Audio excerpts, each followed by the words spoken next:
All right. Hey, this TV thing, we're getting used to it. What's up, ladies and gentlemen? Welcome to it. Episode number 5. Can you believe it? Number 5. So it just made sense that I get a DJ from 5. I was wondering if you did that on purpose. It's from Forbes, ladies and gentlemen. Welcome, man. Hi, homie. Awesome. Good to see you. Congratulations on 5 of these already. Yo, man, I feel so good. 5 consistency, dropping them on time. Yeah, no. Yo, these YouTube comments, you guys are so real. How tiring. You get me scared sometimes. Welcome, man. Thanks, homie. Are we allowed to swear on this thing? You can say fuck. Because I swear shit, a lot. Bitch. Okay, cool. You just can't say the N-word. That's fair the only enough. word you can't say. But how's life? No, How it's have you good, been? dude. 5 is good at the moment. SABC's going through interesting fucking times. Yeah. But at the end of the day, someone needs to be directing what the fuck is going on. Yeah. You know? And without a long-term... It doesn't help we direct for like 12 months. Yeah. Someone needs to be directing for like 2024. Let's not get You into know? the drama, is it? You know what I mean? So the whole point of Behind the Mic is just hanging out with my favorite DJs. I think you're freaking amazing behind the mic. So I met Rob Forbes. We're still on 947. You're still doing breakfast yes. and tucks. Yeah. I was still doing campus breakfast. And 947 are still trying us out at the time. Yeah. The audacity putting us at graveyard. But we had to earn our stripes. But Do you remember how mental that time was, though? it was crazy, bro. Like, Early in dude, the mornings. I was doing Friday mornings, 6 to 9 in Pretoria. Friday nights, 9 till midnight. Then I would do top 40 back in Pretoria on Saturday morning. Yeah. Then Saturday night in Joburg. Then Sunday breakfast in Joburg. Then Sunday night in Joburg. And then Monday morning breakfast in Pretoria again. Jeez, bro. So I was going back and forth between the two cities like 3 or 4 times a weekend. That was crazy. Didn't you run out of words at some point? Bro, Like, and we did that for more than a year. yeah. It was fucking crazy. But let's take it all the way back. Like, Yes. when did this whole thing start for you? Like, the love for So- the radio thing? I went to Tux. I'm a Pretoria dude. Yeah. And I went to Tux and I went to go and study law. And law was shit. And I was bad at it. I didn't want to go to class. Yeah. And at some point, they've had a really good campus radio program there. And twice a year, they put posters up around. And they're like, yo, come and join the radio station. And I was like, I never wanted to be a presenter. I wanted to be Rick fucking Rubin. Yeah. That was always the dream. That's all you always wanted to do. I wanted to be Rick fucking Rubin. I wanted to have a recording studio for musicians, and I want to be the guy sitting in the background going, I don't know about that take. That's not the one. Yeah. You know, that's not So the right another beat. one. Do another one here. You know, like an actual fucking producer Yeah. used to do. That's what I wanted to do. So I went, and I'd been mucking around the sound on my computer and stuff, Fruity Loops. You know, like all the stuff where you learn. Yeah. So I went to go and join as a producer. And then I made jingle packages and recorded things and edited things. So like, you know, that was what I did. And then at one point, the 3 commercial stations came in. Okay. And just like massacred our talent pool. Yeah. They took fucking everyone. Dude, we had no newsreaders. Yeah. We had no presenters. We had nothing. They took an entire daytime lineup. That's crazy, but Gone. but that's always been the great thing about Tux FM, you know. Like, you look at the talent. I remember I had MVP, you know, Yes. these very seats, and Yeah, I she's had also a those. product Yeah. of, you know, Yeah, of she's a product. Tux of FM. So at that time, Anele was one of us. Yeah. Grant Nash was one of Jeez. us. CS was there. Poppy was there with me. You know, like, it was a whole crew of people. 5 cleaned them up. I Came remember hard. that line. Yeah, between 5, 947, and because it's Pretoria and a lot of people speak Afrikaans, Jacaranda came in and took a whole bunch as well. And they were like, yo, you know how the desk works. You're doing graveyards now. So I did 7 days a week Yeah. for 9 weeks of graveyard. That's insane, bro. Every fucking night I was just in there doing shit. And then after that, it was like, cool, we're going to move you to a weekend. And then eventually ended up doing breakfast there for years. And It was fun, man. And how was community radio? Because before we even touch on commercial, I'm sure things had changed. It's different. I love Yeah. how much, like, we could do whatever the fuck we wanted. Yeah. So we built a thing on Friday mornings called All Request Friday. And like, we literally threw out a playlist Yeah. and we simply took requests off the SMS line and played what people wanted to hear. And they were the littest shows you've ever heard in your whole life. Yeah. Because if you just like, the audience picks such cool music, and then you as the presenter can sit there and handpick from within their list and be like, oh, this is going to be fucking flames. We haven't heard that in a while. That's nice. That's nice. And you can like pick and choose what you want. Yeah. And we were building shows that, bro, like Friday mornings in Gauteng at that stage was an institution. People would just be there. And because it was a rock radio station, you get to play stuff that I never hear on the radio anymore. When else did you hear a live version of a song? It's been a while, and I was gonna ask you Right. that. Like, at some point during this conversation, I feel like alternative music, rock music, is normal on especially on commercial radio, even on PBS. It's changed. Yeah, it's changed. I mean, the bands are not big anymore. They're not a thing anymore. Like, music has changed. I don't know, bro. I feel otherwise. Like, even when I was on the set on The Voice the other day, I was like, there is a market. Here are these kids that are singing this alternative music, and I'm like, but radio's not playing as much. Yes. It's because the market is not responding to the music. Yeah, I don't but it's global. It's happened at the same time all over the world. Like, the UK still has bands here and there. But like, when last did you hear about a big US 4-piece drums and guitars band making it in the last like 3 years? Doesn't exist. So the old space now is like Chainsmokers, which is a fucking dance act. Yeah, you know, it's 2 dudes, right? Like 21 Pilots. Yeah, 21 Pilots would be an example. One dude's a drummer, the other dude is a producer who can also play the piano. Yeah, they're a rock act at the moment, but like, there's no band on stage. There's no like, but they conduct themselves like that. The show I went to watch last year in London, one of the labels flew me out, and like, the stage was like fucking pyrotechnics and fire and shit blowing up, and like, it was dope. It was really, really dope. It was a rock and roll show, but like, it's 2 dudes with a laptop. So like, and that's changed. And what are some of the genres that you learned through community radio? Possibly sounds that you were not even playing in your own car. So I grew up in Pretoria at a very interesting time, right? So I'm talking like 2003. I've been doing this for fucking ages. That's a long time. Gives my age away bad. It's like what, 12 years now? Yeah, dude. Dang. More. 15, it just hit me. So if you're born in 2015. 15 fucking years, dude. Dang. So we were around at the time when all of the South African bands were big. Prime Circle era. Seether. Yeah. Like, we're just blowing up overseas, and the Parlotones had just come out doing their thing. But simultaneously, the hip hop wasn't a thing yet. But it was sort of the end of TKZ's career.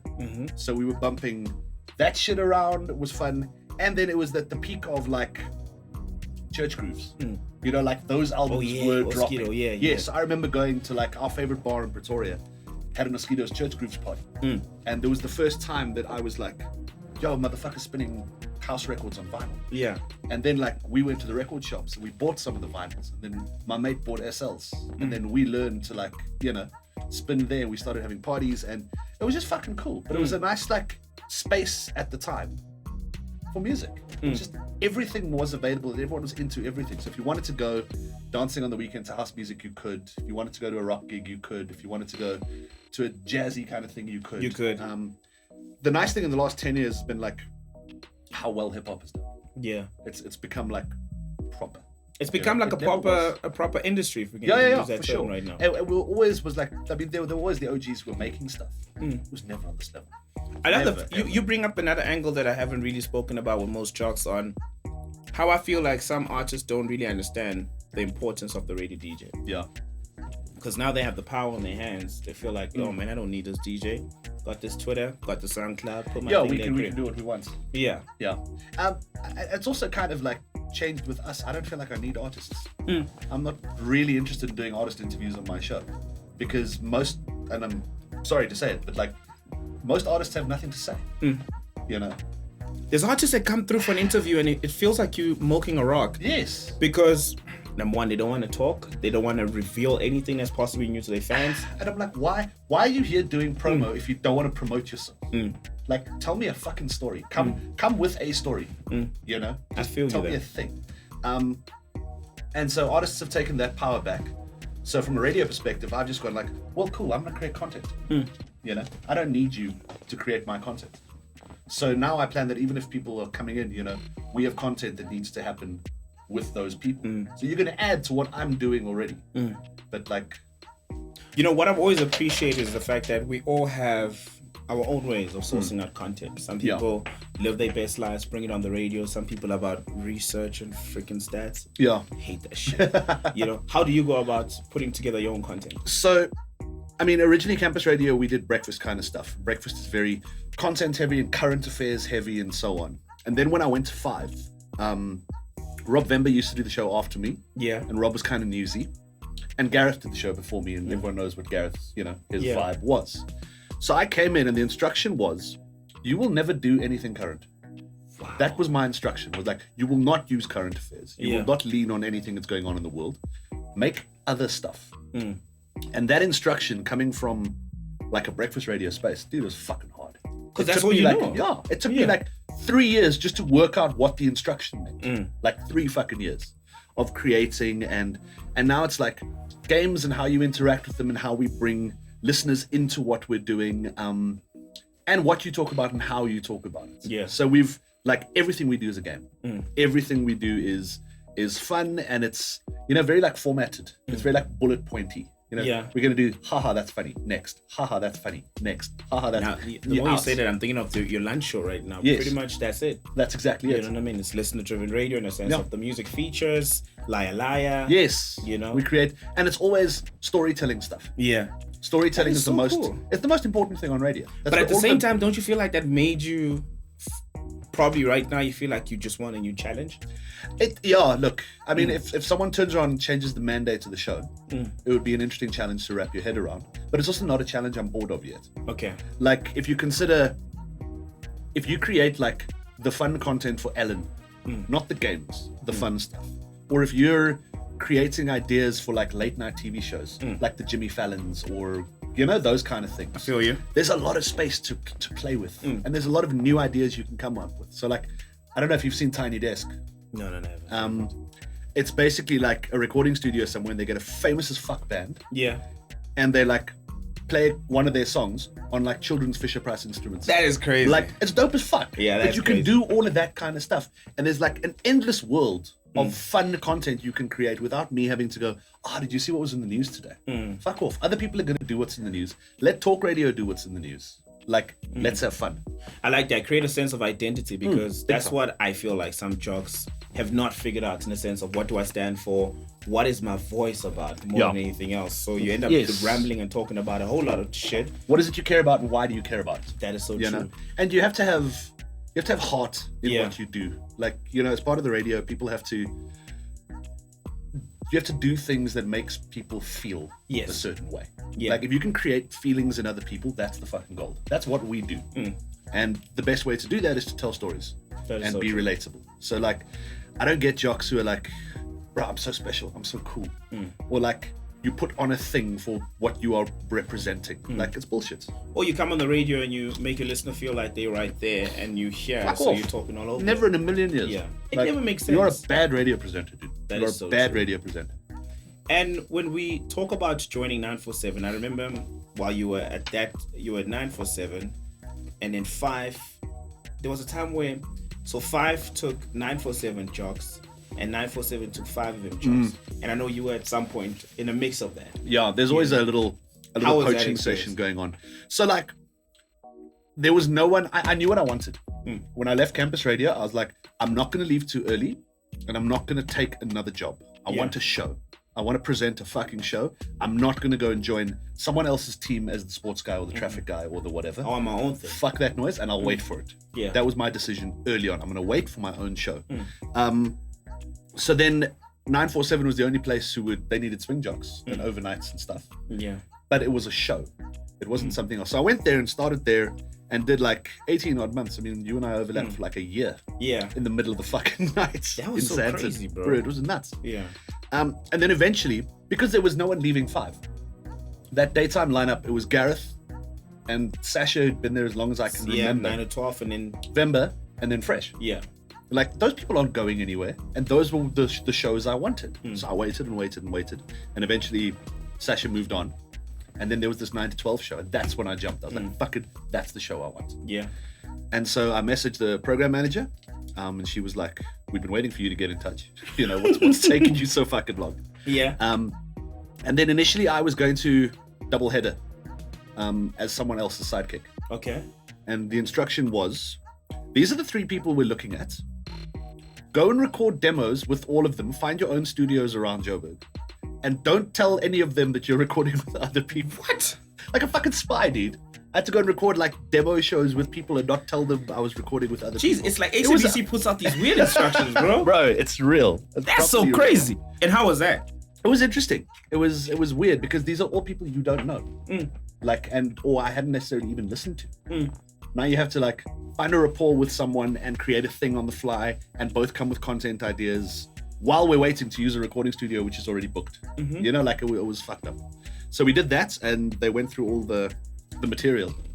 And Aisha, the station manager came back and she was like, we've listened to all of it, we don't like it. And I was like, oh fuck. Shit. You know? And she was like, do you want the show? I was like, yes, motherfucker. Now you're talking. That's what I wanted. That's what I wanted.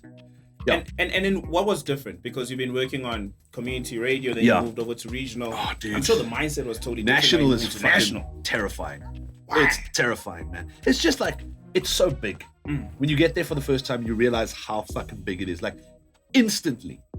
It was like the first show and the first like 2 links, and there were messages coming in from like Neisner and Nelspruit so cool. and North KZN and fucking the Northern Cape. It was just like hi.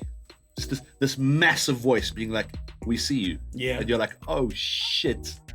This is not where I'm comfortable. This is not what I know. These are not the listeners who know me. Yeah. I'm gonna have to like reintroduce myself to fucking everyone. But it's intimidating. And planning the first link when you joined 5, how was that? Like, so we planned the first link. We wanted something like a game that we could hit straight off the bat. Yeah. So we like came on, we're like, news is about to happen. First show, what are we playing? Tell us. Like just a simple, send us a listener request. And we already lined up a song to go. And during the news, the RCS license didn't update. RCS went down. Damn. Which is the playback system we use to play the songs. So like the computer crashed. Now you gotta find a way to. So now news is busy like winding down. Yeah. And I can't hit. There's nothing to hit play on. So how do you handle that? It was a fucking disaster. People thought it was a stunt. For real? Yeah. Everyone to this day is like, oh, I remember you were joking on your first link. You made a mistake. I'm like, nah, dude, it was a fuck up. Like that's like an initiation. Yeah, like welcome. I was like waving at a producer. I was like, bring me a fucking CD that I could put into the CD player. No, dude, it was a complete fuck up. And at that point in time, how do you deal with that pressure? Well, I mean, that's the ultimate release. Yeah. Now you're like, oh well, can't get any worse from here. Let's just do it now. Yeah. So like, it was much more relaxed after that. I'm also glad I got a dope fucking co-host too. Yeah. Fix is amazing. Let's talk about co-hosts. How did you go about finding Fix? Because you guys have an amazing relationship. They gave her to me. Okay. We had our first show together was the 3rd time we'd ever met. The 3rd time we'd been in a room together was the first show. Because she was with 5 for a while. Yeah, she was at 5 for a while. Yeah. And then she dipped out for a bit. She used to do like late night dance shows. Yeah, on MTV. Yeah. And then she went to Chicago to go and study. She's very big in her social entrepreneurship and, you know, giving back. Yeah. So she runs a education scholarship and a whole bunch of things. But no, she's dope as fuck. Like I'm so lucky, dude. I could have had like a prick. Yo, bro. I could have had someone you didn't vibe with. Yeah. And it would have been a disaster. And I don't think people understand how hard sometimes it is to find a co-host that you can genuinely gel with. Yeah. A co-host that you can even have a relationship outside the radio.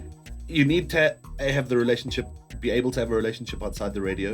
You need to understand one another's mannerisms. We need to not get pissed off when you and I are both trying to do something at the same time and you're like, Forbes trying to steal my thunder the whole time. What a prick.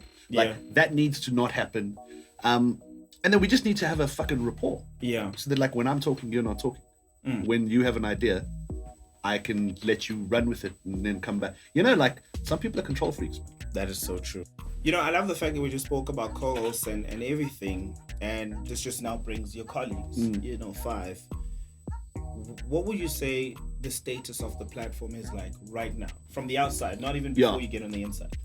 I think it's such a powerful fucking brand, and I think the SABC have got a nice thing on their hands that if they can just, you know, decide how to utilize it properly, there's real fucking power in that brand. There always has been power in that brand, you know? Like, you can go back as far as you want. That was an authority for people. So I mean, if you're willing to pick it up and run with it properly, there's power to be used. You know. And if you had to say from someone who works there, like what is that sound? You know what I mean, in the sense of music that 5 is, because I remember growing up, 5 has always been my sound to alternative and rock music. Yes. You know? That was the case because that was popular at the time. At the time, yeah. Now, like, we play a lot of house. We play a lot of dance. We play a lot of the big commercial pop. That's ironically, that's a genre South Africa doesn't fucking do properly yet. It's pop music. True. Like, not the Katy Perry, Ariana Grande style of fucking like pop. We don't have that, and I don't think we ever will. We're not the right country for it. Idols couldn't even get it right. Yeah, exactly. But so there's so much space to, and the nice thing is we're very like responsive. So like all of those things eventually come in, and people are like, but like 5 isn't playing. No, I'm a piano. You know? Yeah. But we are. We've loaded a couple of songs, and they will keep coming. And as trends develop, we will follow those. Yeah. I mean, so you've got a combined role. We've got speciality jocks whose job is to break stuff. So like the Lloyds, the Kid Funks, the, dance DJ guys, that's your fucking job. You got hot new hip hop, send it to Cosmo, she'll play it. True. The main playlist during the day isn't for the discovery of new music, and I think a lot of people don't get that. Yeah. Like the main playlist of a commercial radio station is a completely different beast. It's a totally different beast. Yeah, completely different thing. But you have to be responsive to the trends and the changes. So we've picked up all the local hip hop. We've played like everything that there is that's hot to play, we play. Yeah. I don't think people realize it, because I think there's that stereotype of, oh, it's the alternative station. And it never was, but in the English language space, that's what was popular at the time. I like that. And talking about colleagues also, would you say the loss of Fresh affected you guys to a certain degree? I think it definitely did. And I think that was like somebody left Metro, and he was always going to go to Metro. Yeah. Like that was always the end point. I think he thought, and we all thought, he had another year with us. We all thought that. Exactly. Because it was so, yeah, it felt so immediate. Like it just, yeah, he was out. And then what's his name when he left Metro? Right? Glenn. Yes, when Glenn left, Fresh had just redeployed from like 25 stories up. Somebody reached down in that building and picked him up out of 5 and just put him down. Put him that side. You are now in Metro. So like he didn't even get to do his last link because he didn't know. So we had him on the show that Friday afternoon. I remember. We did an hour of like, at least like, dude, here's your fucking, you can say goodbye. Because he didn't even get that chance. That's how fast it was. And that was a crazy story. I remember that hour, people wanted to interact, but you guys also wanted to say a lot, just to chat to this giant of a jock. What would you say you've learned so much from that era to there's a certain change going on at 5, even though there's no managers right now. I think it's not just a change at 5, I think it's a change everywhere. And I think you'll agree as well. There was an era of radio jocks and how big they got. Yes. In the like early 2000s through maybe 2010 that will never be again. Yeah. Spotify has democratized the music. Like you can't release a string of dance album compilations that 1 million kids are going to buy and have your face on all of them and have the whole country know who you are. Those days are gone. That will never happen again. Yeah. So there was a size that those people could get to that I think the internet has democratized, and social media will never let that happen again. And I think Fresh was exactly in that era. He's a fucking giant, but he's really good at what he does. He's always like, if you break down his style, it's very simple how he constructs links, but it's very clever and it works. And he just does this, and it sounds fucking great. I love how you break down Fresh, because it's one of those jokes also my end. I don't know how he's done it. Like, no, he is relevant to the 7-year-old, 10-year-old is aware of this Fresh name. Yeah. We are aware of this Fresh name. Our parents are aware of this Fresh brand. Sure. And it's super, super inspiring. Let's talk about jocks that inspired you, bro. Bro, I grew up listening to a lot of like the talk jocks. Yeah.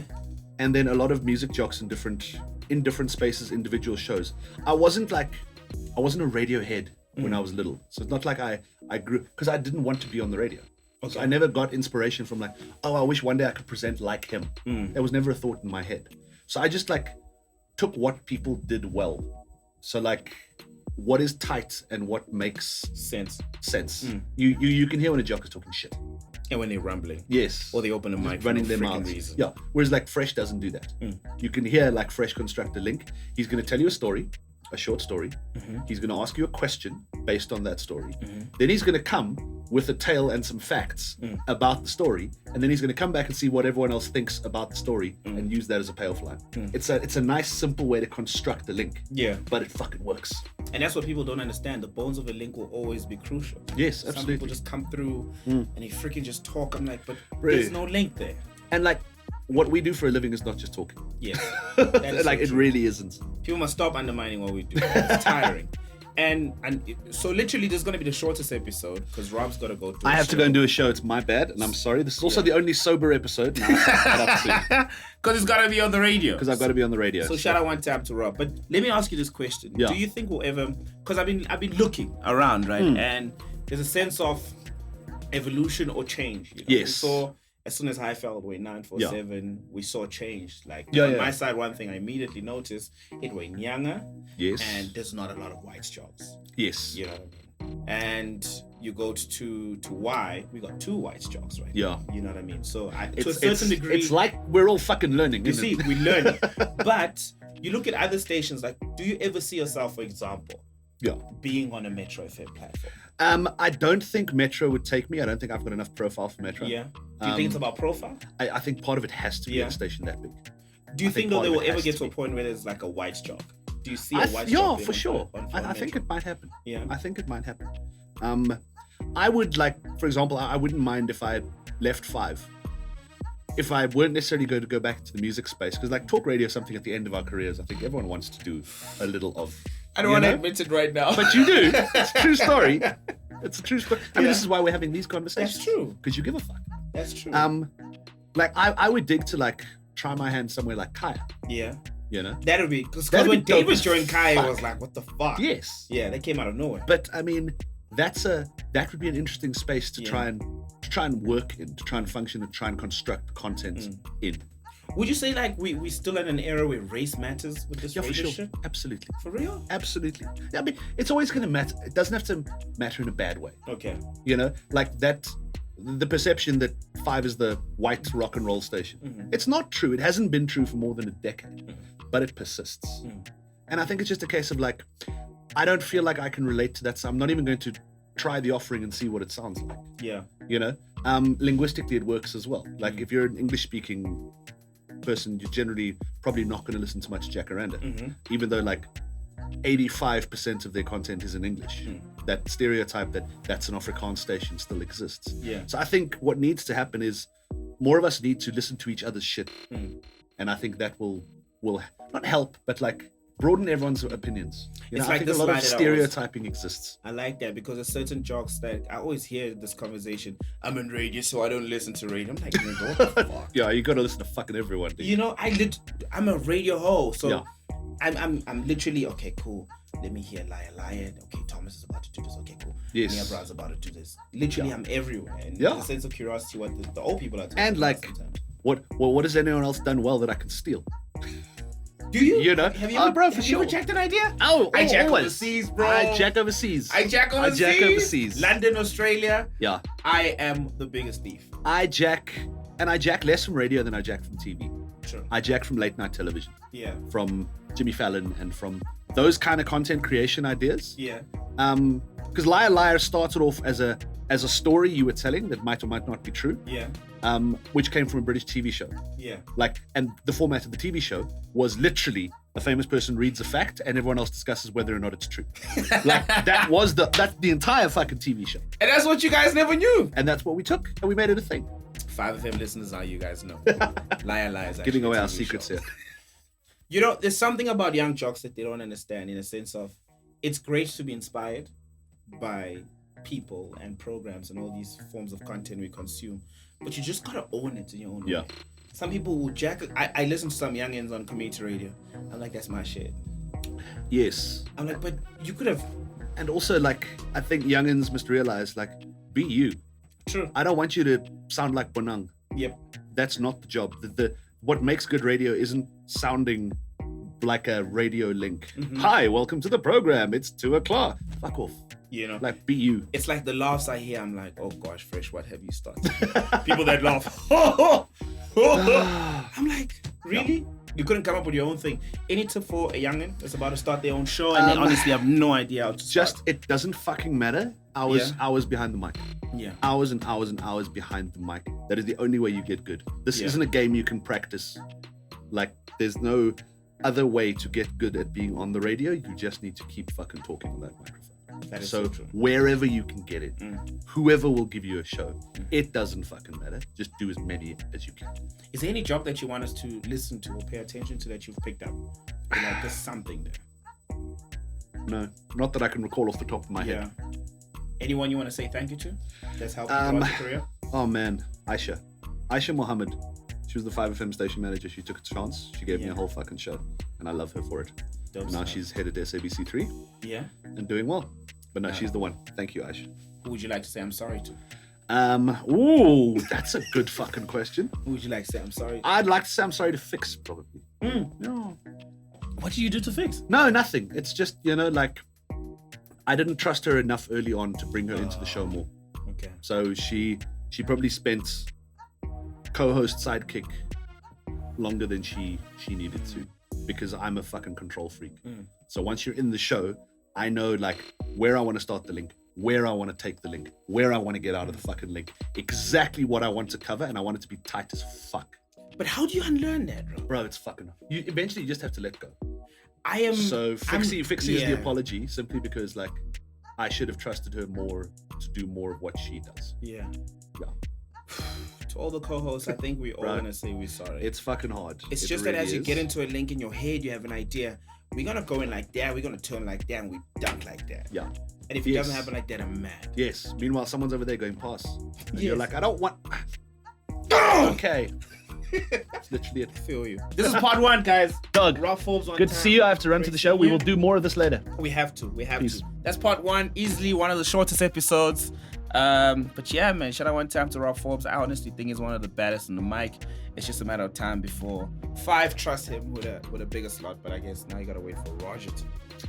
Fuck. That's another 5 That's years. another radio thing, dude. We're always waiting for someone.